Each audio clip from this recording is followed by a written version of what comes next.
Yan, okay mga idol, no. So, mapagpalang araw sa inyo, no. Sa ngayon, flex ko lang tong ating excavator o tinatawag nating bako.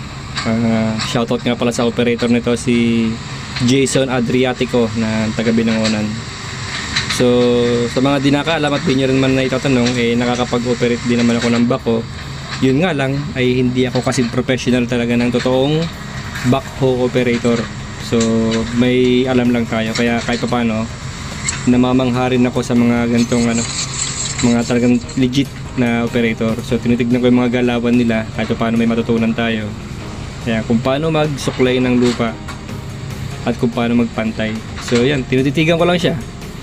Titignan ko kung ano yung mga part na gumagalaw para makuha siya ng pantay, no. Ay yung pinaka main arm. Sumunod yung secondary arm, hindi ko alam anong tawag dyan. Tapos yung pinaka-bucket, pinagmamasdan ko lang siya. Bali itong video to for viewing lang to, no. Kung paano magpantay.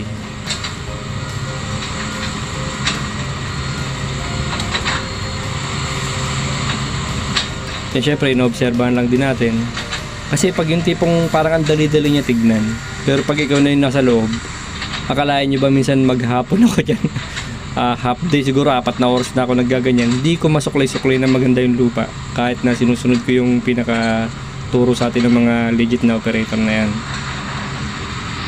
So iba talaga yung kamay talaga ng may mga talagang aral, talagang nahasa by experience nga.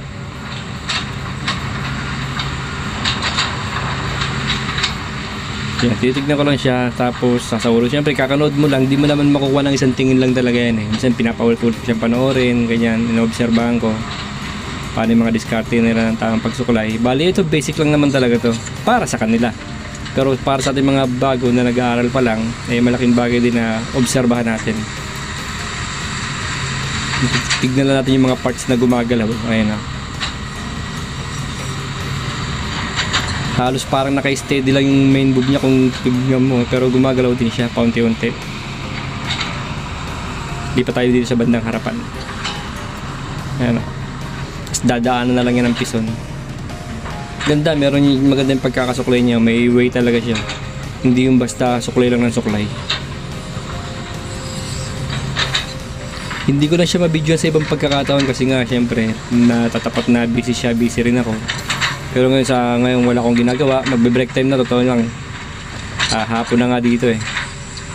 So hinahabol na lang yan. Tapos yun nga, naisipan ko na rin siyang videoan.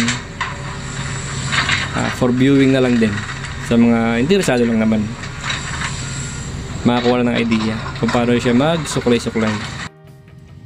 At yun nga, sa ngayon nagagamit ko yung excavator as pang lifting, at kahit pa nakapaggamit naman ako ng mga basic na mga hukay-hukay, loading and loading, ganun. Pero hindi naman tayo professional talaga, so baka mabash tayo. Tayo po ay authorized naman makapag-operate ng kahit anong equipment dito sa site. At yun nga, syempre non-stop yung pag-aaral natin. Ingat po tayo sa trabaho at good luck.